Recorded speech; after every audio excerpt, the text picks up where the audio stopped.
चलिए सभी मित्रों का आपके YouTube channel sunrise career academy में बेहद हार्दिक स्वागत एवं अभिनंदन। सभी मित्रों को साइंस की क्लास में आज UPSSC पेट की साइंस की प्रैक्टिस श्रृंखला लेके आए हैं हम आपके पास, जिसमें कुछ अति महत्वपूर्ण प्रश्नों का संकलन किया गया है जो आगामी आपकी UPSSC पेट परीक्षा के लिए बहुत इम्पॉर्टेंट प्रश्न साबित हो सकते हैं। ध्यान दीजिएगा मित्र, सभी लोग ध्यानपूर्वक प्रश्नों को देखेंगे, एक्सप्लेनेशन यहाँ से दिया जाएगा, उसको समझेंगे और अपनी तैयारी को और मजबूत करेंगे।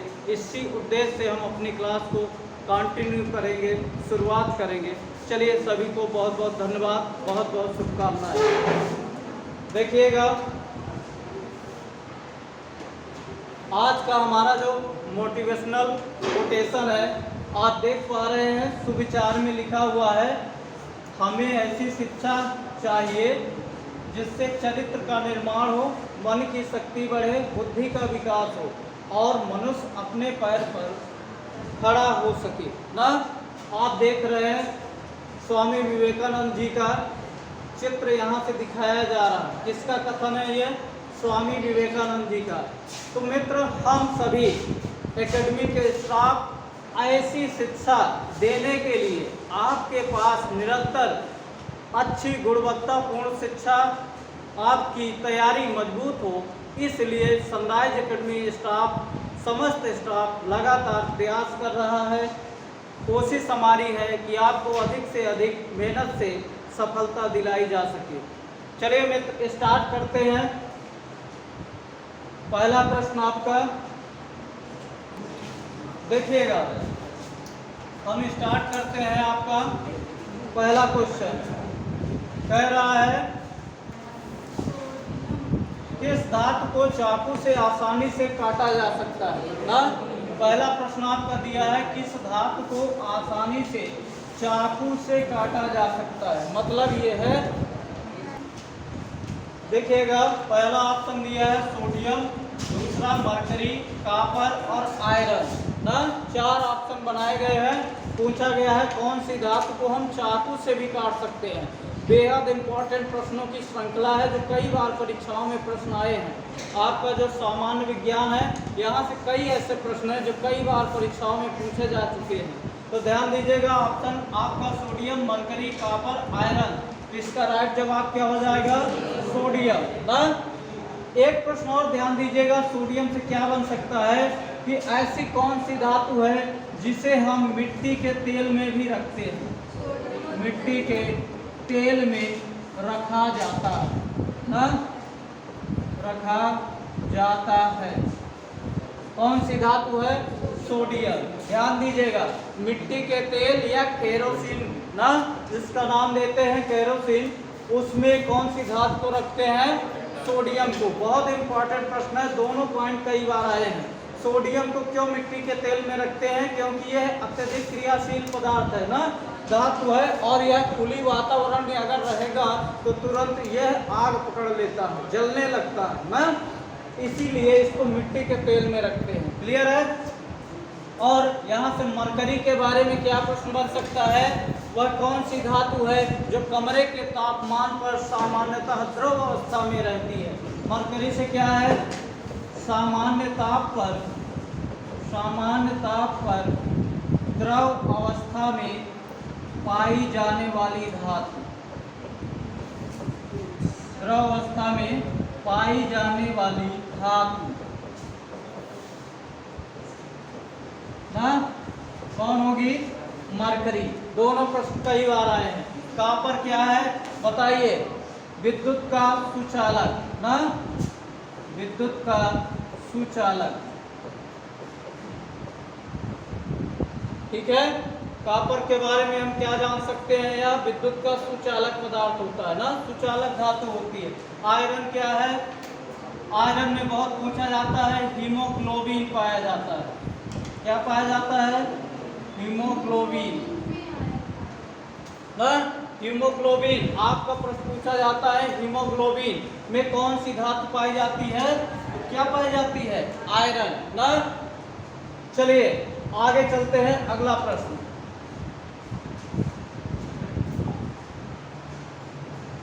अगला प्रश्न आपका दिया है, विद्युत का सर्वोत्तम चालक है, बताइएगा।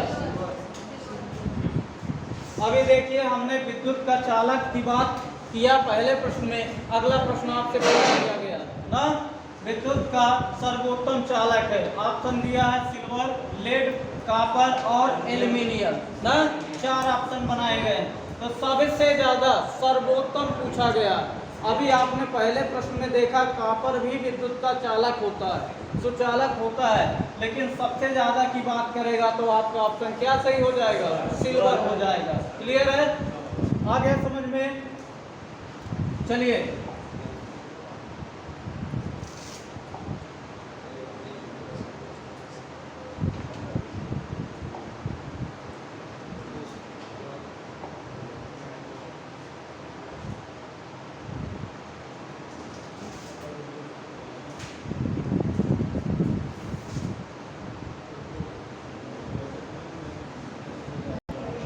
चलिए देखिए अगला प्रश्न है आपका, सोडा वाटर में नींबू का रस डालते हैं तो बुलबुले निकलने लगते हैं, क्योंकि इसमें होता है ना।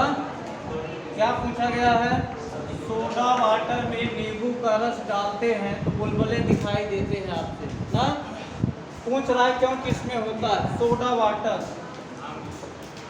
सोडा वाटर ना, ये कह रहा है सोडा वाटर में यदि हम नींबू का रस डालें तो इससे बुलबुले निकलने लगते हैं, ऐसा किस कारण से होता है ना। ऑप्शन दिया है, क्षार होता है, अम्ल होता है, उदासीन होता है, उपयोग सभी। बताइए सोडा वाटर कैसा होता है?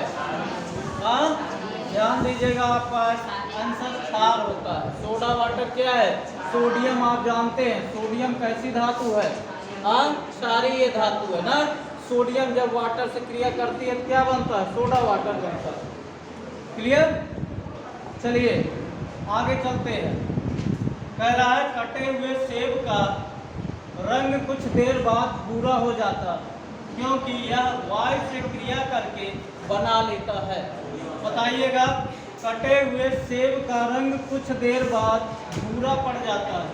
ऑप्शन दिया है iron oxide, potassium oxide, aluminium oxide, sodium oxide.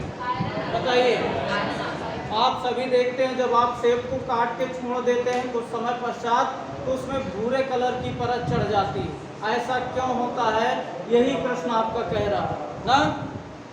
तो ध्यान दीजिएगा, सेब में क्या पाया जाता है, आयरन पाया जाता है ना, Fe। और जब आप इसको काट देते हैं तो इसकी परत जो आयरन है यह वातावरण में उपस्थित ऑक्सीजन से क्रिया कर लेता है ना। क्या करता है, ऑक्सीजन से क्रिया कर लेता है, किससे, ऑक्सीजन से। तो बना क्या बन जाता है, बताइए, potassium oxide, aluminium oxide, sodium oxide, क्या बनेगा, आयरन ऑक्साइड ना। क्या होगा, यहाँ से आपका FeO2 क्या बना, FeO2 यही बनेगा। देखिए 2Fe + O2 आपका बनेगा Fe2O2 ना। ये अणु है कुछ भी है, या आप यहाँ से सीधा सीधा भी जान सकते हैं Fe + O ना, ऑक्सीजन, ये भी एक ऑक्सीजन का प्रकार है। तो क्या बन गया, FeO ना। इस तरह से क्या करता है वो, आयरन ऑक्साइड बना लेता है। क्लियर, आगे चलिए। चूने में पानी मिलाने पर कौन सी गैस निकलती है, बताइए। चूने में पानी मिलाने पर कौन सी गैस निकलती है, पूछा गया है। ऑक्सीजन, कार्बन डाइऑक्साइड, हाइड्रोजन और हीलियम। बताइए कौन सी होगी, CO2 ना, कार्बन डाइऑक्साइड। चूने का रासायनिक सूत्र बताइए क्या होगा, चूने का रासायनिक सूत्र CaO, कैल्शियम ऑक्साइड ना, जिसे चूना कहते हैं। अगर कैल्शियम ऑक्साइड किससे रिएक्शन कर रहा है, बताइए, पानी से, H2O, क्या बनता है, बताइए। कह रहा है चूने में पानी मिलाने पर कौन सी गैस निकलती है? Carbon dioxide, oxygen, hydrogen, helium. बताइए कौन सी गैस निकल रही है? कार्बन डाइऑक्साइड ना। अगर आप देखिए CaO है प्लस H2O, CaO को क्या कहते हैं? चूना, कैल्शियम ऑक्साइड ना। इसी को हम जब रिएक्शन कराते हैं तो क्या बनता है? CaOH का होल ट्वाइस ना। अब यहाँ से आप इक्वेशन सेटिस्फाइड करेंगे। जब ये बना तब आप किससे रिएक्शन कराएंगे? कैल्शियम ऑक्साइड, ये क्या बना? कैल्शियम हाइड्रोक्साइड ना। आगे जब रिएक्शन होती है तो आप उसमें देखते हैं क्या बनता है? Carbon dioxide. ठीक है। अगला प्रश्न कह रहा है ऑक्सीकरण अभिक्रिया में क्या होता है? बताइए।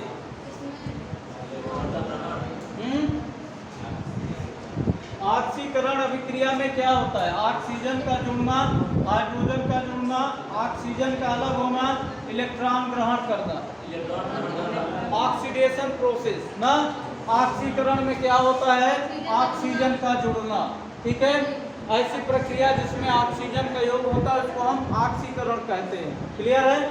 जैसे आप मान लीजिए Mg है, इसमें ऑक्सीजन का योग करें ना, क्या करें? O2 से रिएक्शन करवा दें, ऑक्सीजन का योग करें तो ये आपसे बना लेगा क्या? बताइए 2Mg + O2 क्या बना? गिव्स आउट ट्वाइस MgO ना। तो यहाँ से ध्यान दीजिएगा, मैग्नीशियम है, इसके साथ ऑक्सीजन जुड़ रही है ना। तो क्या बना?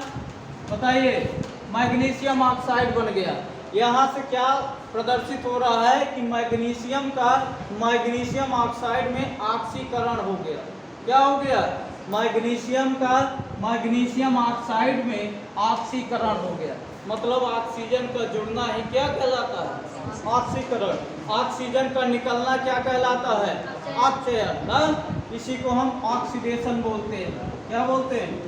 ऑक्सीडेशन। अगर आप MgO से क्या करें? ऑक्सीजन निकाल दें ना, ट्वाइस ऑफ MgO, तो यहाँ से क्या बना? 2Mg + O2। ऑक्सीजन अगर निकल रहा है तो क्या कहेंगे? अपचयन हो रही है ना। आगे समझ में? चलिए आगे चलते हैं। क्षार लाल लिटमस को करता है ना। प्रश्न कहा गया है क्षार लाल लिटमस को करता है। क्या करता है? काला, सफेद, नीला, बैगनी, 4 ऑप्शन आपके बनाए ना। तो देखिए लिटमस पेपर की जब बात करते हैं तो क्या आता है? एक लाल लिटमस पेपर होता है और एक नीला ना। लाल लिटमस और नीला लिटमस, 2 पेपर आते हैं आपके। लिटमस पेपर 2 प्रकार के। कौन से? लाल लिटमस पेपर और नीला लिटमस पेपर। इससे अक्सर प्रश्न बनते हैं, लगभग कई बार यह प्रश्न पूछा गया है ना। क्षार और अम्ल की बात करते हैं ना, तो ध्यान दीजिएगा।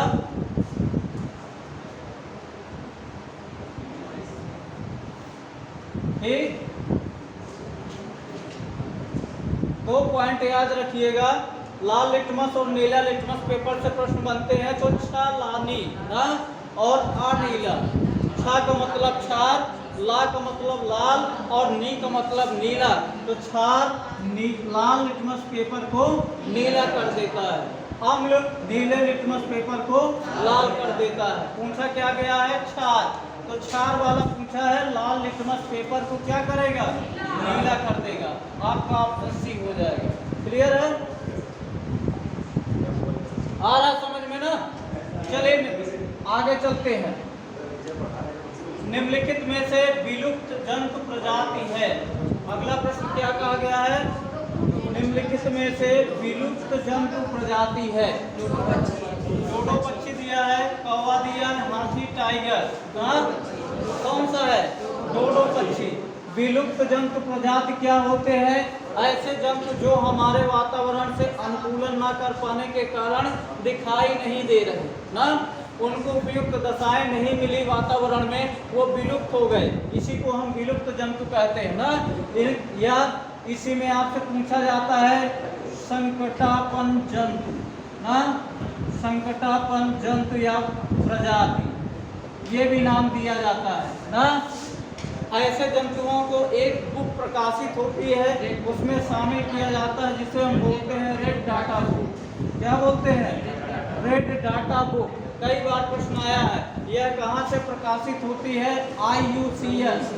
IUCN नामक एक संस्था है जो संकटाग्रस्त जंतुओं को, ऐसे विलुप्त प्रजातियों को इस डाटा बुक में व्यवस्थित करती है, उसी को हम क्या बोलते हैं? रेड डाटा बुक कहते हैं ना। आगे समझ में, चलिए आगे चलते हैं।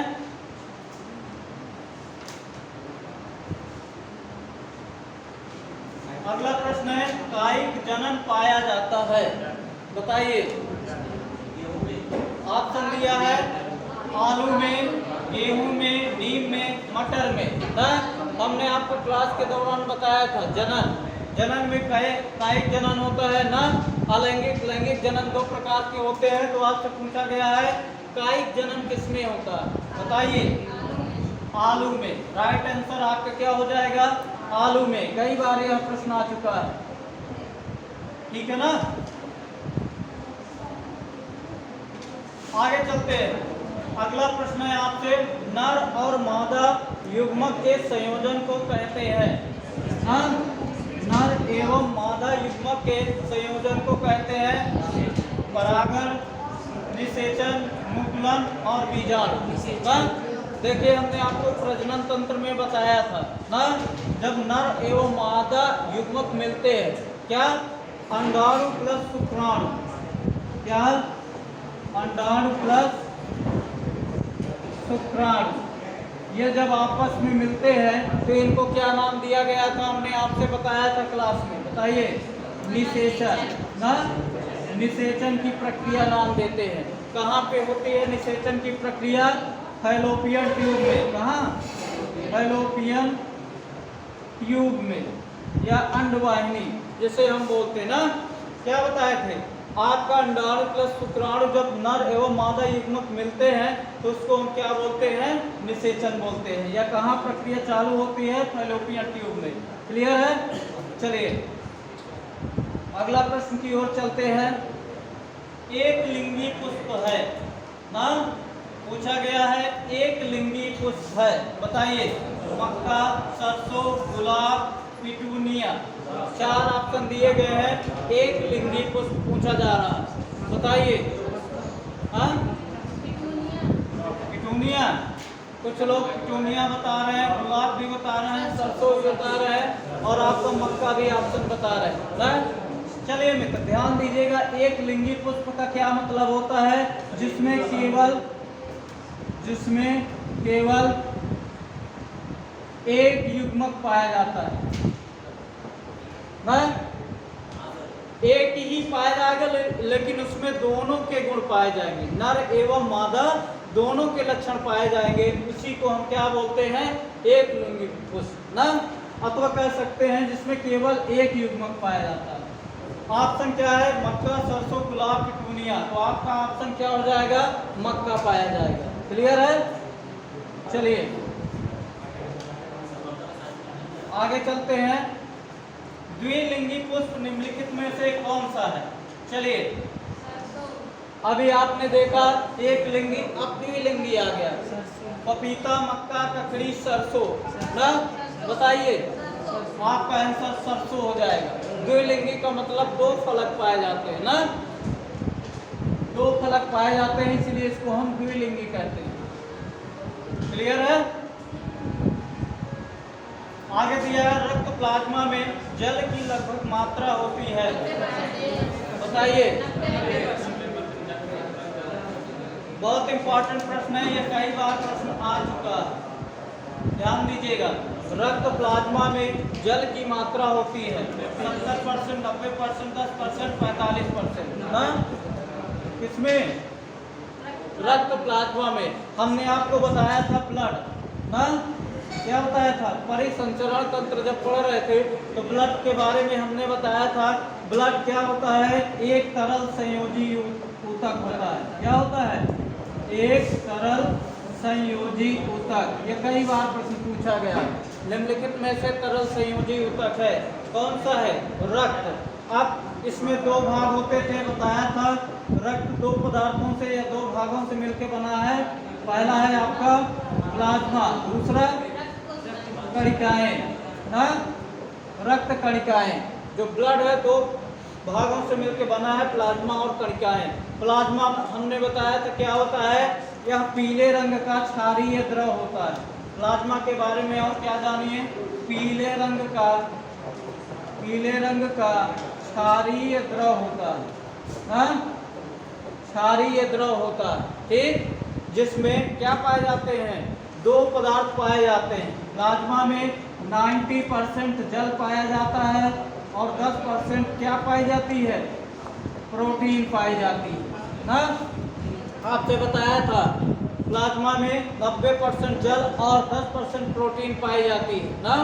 ग्लोबिन, एल्ब्यूमिन ना, कई सारी जो आपकी प्रोटीन थी इसको हमने बताया था क्लास में। आपका आंसर हो जाएगा 90%। क्लियर है। चलिए अगले प्रश्न की ओर चलते हैं। लाल रक्त कणिकाओं को किस नाम से जाना जाता है, बताइए। काफी इंपॉर्टेंट प्रश्न है, आरबीसी से कई बार परीक्षा में प्रश्न आते हैं। तो आप जानते हैं लाल रक्त कणिकाओं को आरबीसी के नाम से जानते हैं ना। आरबीसी के बारे में क्या प्रश्न आते हैं परीक्षाओं में, बताइए। आरबीसी को किस नाम से जानते हैं, लाल रक्त कणिकाएं ना, या इसी का दूसरा नाम क्या है, इरिथ्रोसाइट। क्या नाम जानते हैं, इरिथ्रोसाइट ना। बहुत इंपॉर्टेंट प्रश्न है। और क्या पूछा जाता है, आरबीसी में केंद्रक अनुपस्थित होता है, अनुपस्थित होता है ना।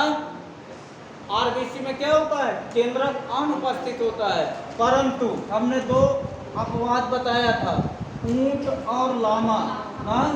ऊंट व लामा कई बार प्रश्न आया है। ऊंट और लामा में केंद्रक क्या होता है, पाया जाता है ना। आरबीसी बहुत इंपॉर्टेंट। और क्या प्रश्न बनते हैं यहाँ से मित्र, ध्यान दीजिएगा।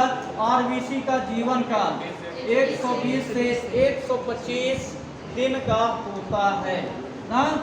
कई बार यह प्रश्न आ चुका है। क्लियर। आरबीसी करता क्या है, हमारे बॉडी में O2 का परिवहन करता है। क्या करता है, आरबीसी क्या करती है, O2 का परिवहन करती है। आ गया समझ में। चलिए अगले प्रश्न की ओर चलते हैं। आगे दिया गया है, एनीमिया रोग होने पर शरीर में किस चीज की कमी हो जाती है, बताइए। आपका दिया है रक्त में हीमोग्लोबिन, विटामिन की, जल की, खनिज लवण की। किसकी कमी हो जाने से एनीमिया होता है ना, बताइए। रक्त में हीमोग्लोबिन ना, हीमोग्लोबिन की कमी हो जाती है तो आपको एनीमिया हो जाता है।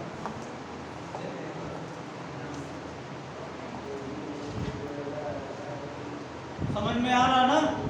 अब देखिए कह रहा है, मादा एनाफिलीज मच्छर जब काट लेता है तो उसे कौन सा रोग हो जाता है, बताइए। एड्स, कैंसर, मलेरिया, डेंगू ना। आज से बताया था प्रोटोजोआ पढ़ाते वक्त ना, प्रोटोजोआ से होने वाला रोग। ये जो मादा एनाफिलीज मच्छर है ये क्या है, एक प्रोटोजोआ होता है ना। क्या होता है, प्रोटोजोआ होता है। प्रोटोजोआ जब हमने पढ़ाया था आपसे तो बताया था प्रोटोजोआ दो प्रकार के पाए जाते हैं ना। एक फ्री लिविंग और दूसरा पैरासाइट ना, या परजीवी, जिसे बोलते हैं क्या, परजीवी। स्वतंत्र अवस्था में पाए जाने वाले प्रोटोजोआ और पैरासाइट, परजीवी के रूप में पाए जाने वाले प्रोटोजोआ ना। तो आपका जो मादा एनाफिलीज मच्छर होता है ये कौन से अवस्था में आता है, पैरासाइट। परजीवी होता है ना।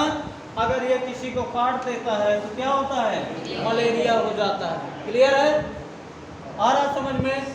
मलेरिया की हमने प्रजातियां भी आपसे बताया था, कितने प्रकार की होती है, 4 प्रकार की होती थी ना। चलिए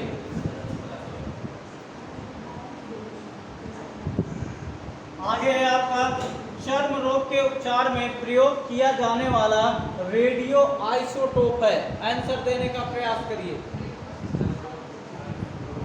कह रहा चर्म रोग के उपचार में ना, जो स्किन के रोग होते हैं, डायसीज होती हैं, बीमारियां होती हैं, उनके उपचार में कौन सा रेडियो समस्थानिक आइसोटोप प्रयोग किया जाता है? दिया रेडियो सीसा, radio cobalt, radio phosphorus, radio iodine. बताइए। चलिए मित्र, आपका राइट आंसर रेडियो फास्फोरस। ठीक है, ध्यान दीजिएगा। रेडियो कोबाल्ट, कोबाल्ट किसके उपचार में प्रयोग होता है? कैंसर के उपचार से ना। आपका रेडियो फास्फोरस हो गया चर्म रोग। रेडियो आयोडीन किसके उपचार में प्रयोग होता है? घेंघा ना। घेंघे के उपचार में रेडियो आयोडीन का समस्थानिक यूज किया जाता है।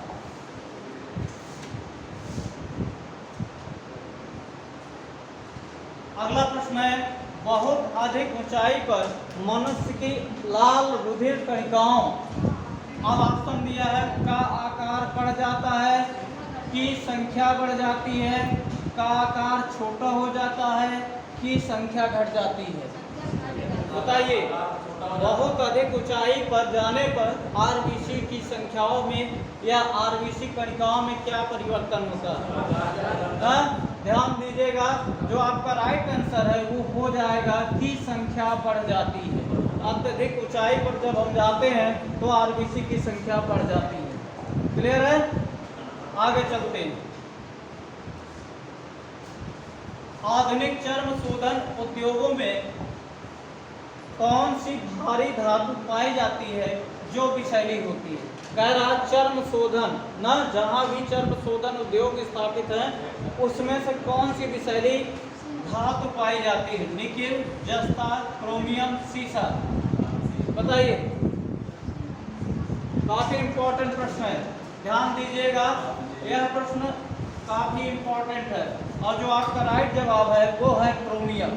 ठीक है, कौन सी धातु पाई जाती है जो काफी विषैली होती है? क्रोमियम होती है। क्लियर। चलिए नेक्स्ट प्रश्न की ओर चलते हैं। कह रहा है कृत्रिम सैटेलाइट के अंदर व्यक्ति भारहीन महसूस करता है क्योंकि पृथ्वी के आकर्षण का बल उस स्थान पर शून्य हो जाता है, चंद्रमा के आकर्षण के बल के द्वारा संतुलित होता है, अभिकेंद्र बल के समान होता है, सैटेलाइट के विशेष डिजाइन के कारण प्रभावहीन हो जाता है। बताइए। कृत्रिम सैटेलाइट के अंदर व्यक्ति, जो आप देखते हैं कृत्रिम उपग्रह हैं, उनमें जो व्यक्ति बैठा होता है उसको भारहीन महसूस होता है, ऐसा लगता है कि कोई भार नहीं है अपना ना। ऐसा क्यों होता है? प्रश्न दिया है, उस स्थान पर उसका भार शून्य हो जाता है, चंद्रमा के आकर्षण बल के कारण संतुलित होता है, अभिकेंद्र बल के समान होता है और सैटेलाइट के विशेष डिजाइन के कारण प्रभावहीन होता है। बताइए। तो ध्यान दीजिएगा मित्र, इस प्रश्न का राइट आंसर आपका है अभिकेंद्र बल के समान होता है। क्लियर। हमने आपको बताया था कि केंद्र बल F बराबर mv²/r ना, एक ऐसा बल जो वृत्त के केंद्र की ओर लगता है उसी को हम अभिकेंद्र बल कहते हैं। यह दोनों के समान हो जाता है जिसके कारण व्यक्ति का भार शून्य प्रतीत होता है, भारहीन महसूस करता अपने आप को। क्लियर है। चलिए आगे चलते हैं। आधुनिक शक्तिशाली चुंबक किससे बनते हैं? वेरी इंपॉर्टेंट प्रश्न, यह कई बार प्रश्न आया है।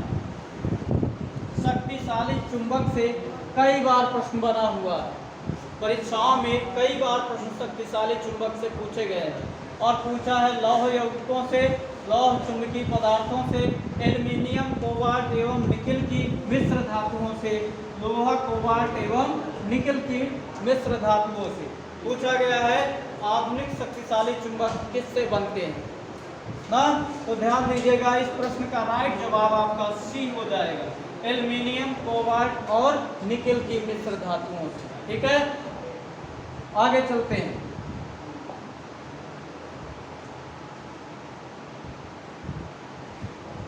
फोटोग्राफी में मुख्य रंग कौन से होते हैं, बताइए। वेरी इंपॉर्टेंट प्रश्न, कई बार आया है परीक्षा में, हमने क्लास के दौरान आपको बताया था ना। जब हमने आपको प्रकाश लाइट चैप्टर पढ़ाया था क्लास के दौरान, तो मैंने बताया था फोटोग्राफी में क्या प्रयोग किया जाता है, बताइए। लाल, नीला, पीला, लाल, पीला, हरा, लाल, नीला, हरा, लाल, पीला, हरा ना। बताइए कौन सा ऑप्शन होगा। ध्यान दीजिएगा मित्र, आपका राइट जवाब जो होगा सी नंबर हो जाएगा ना। हमने बताया था आपसे, लिखवाया था आपको प्राथमिक रंग, क्लास के दौरान लिखवाया था प्राथमिक रंग ना कौन कौन से होते हैं। RBG बताया था, रेड, ब्लू, ग्रीन, और इसका उपयोग सीधा सीधा आपको नोट्स में छपवाया है, फोटोग्राफी में प्रयोग किया जाता है ना। और कौन सा यौगिक भी बताया था, कौन सा यौगिक पाया जाता है, सिल्वर ब्रोमाइड, AgBr, ये भी ध्यान दीजिएगा, फोटोग्राफी में यूज किया जाता है ना। चलिए, आ रहा समझ में।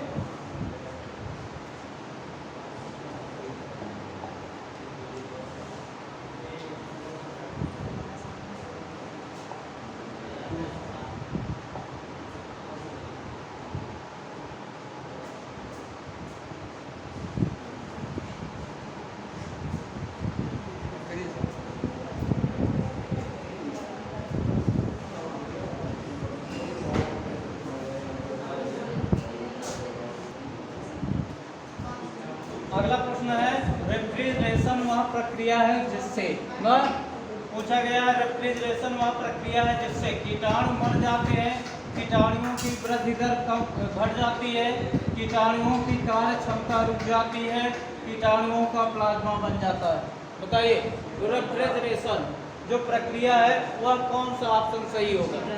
कीटाणु मर जाते हैं, कीटाणुओं की वृद्धि दर घट जाती है, कीटाणुओं की कार्य क्षमता रुक जाती है, कीटाणुओं का प्लाज्मा बन जाता है। बताइए कौन सा आंसर होगा, सी नंबर।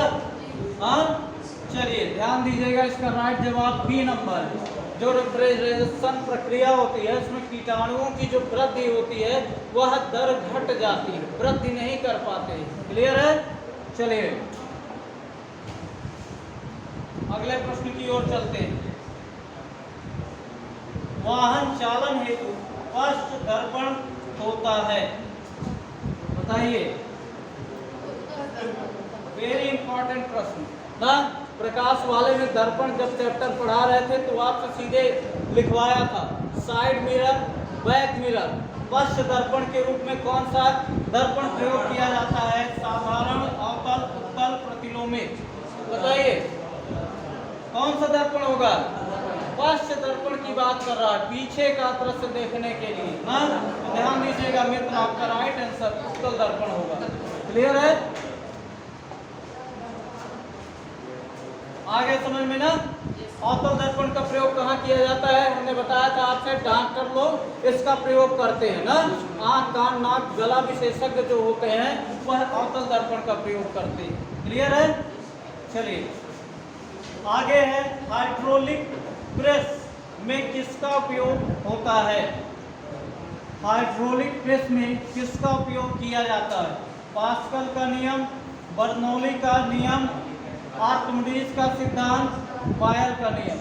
बताइए, जो हाइड्रोलिक प्रेस होता है, जो आप देखते हैं हाइड्रोलिक मशीनें आती हैं ना, प्रेशर का काम करता है, प्रेशर के माध्यम से मशीनों से कार्य किया जाता है, वह किस सिद्धांत पर कार्य करता है। आर्किमिडीज। बताइए कि बर्नौली प्रमेय, बायल का नियम किस सिद्धांत पर कार्य करता है। इसको लगाइए, इंपॉर्टेंट, कई बार प्रश्न आया है। हाइड्रोलिक प्रेस या हाइड्रोलिक मशीन जो होती है वो ध्यान दीजिएगा पास्कल के नियम पर आधारित होती है। किस सिद्धांत पर कार्य करती है? पास्कल का नियम होता है। ठीक है, बर्नौली प्रमेय है। बर्नौली प्रमेय में आपसे पूछा जाता है आंधियों में टीन का उड़ना ना, क्या? आंधियों में टीन का उड़ना, आंधियों में टीन के डिब्बों का या टीन की चादर का उड़ना, चादर का उड़ना। ठीक है, और पूछता है वेंचुरी मीटर, वेंचुरी मीटर किस सिद्धांत पर कार्य करता है? बर्नौली प्रमेय पर। ठीक है ना, इसी पर एक आधारित है मैग्नस प्रभाव, मैग्नस प्रभाव। ठीक है ना, ये कई सारे ऐसे प्रश्न हैं जो बर्नौली प्रमेय पर सीधे पूछे जाते हैं। आंधियों में टीन की डिब्बों का या टीन की चादरों को उड़ जाना।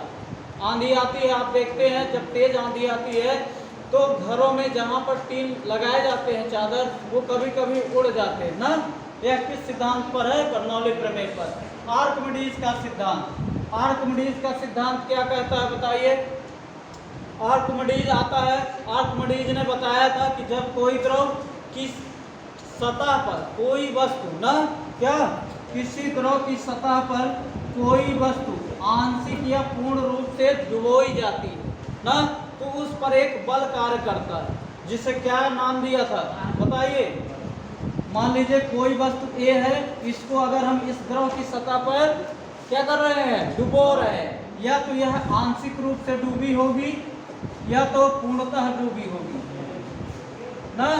तो इन्होंने क्या बताया कि जब किसी वस्तु को आंशिक या पूर्ण रूप से द्रव में डुबोते हैं तो उस पर एक बल कार्य करता है ना, ऊपर की दिशा में, जिसे क्या नाम दिया था? उत्प्लावन बल। क्या? उत्प्लावन बल, बायोन फोर्स ना। और इन्होंने क्या बताया कि वस्तु द्वारा हटाए गए द्रव का भार ना जल के भार के बराबर होता है, या वस्तु का जो भार है वह हटाए गए द्रव के भार के बराबर होता है। क्लियर है? चलिए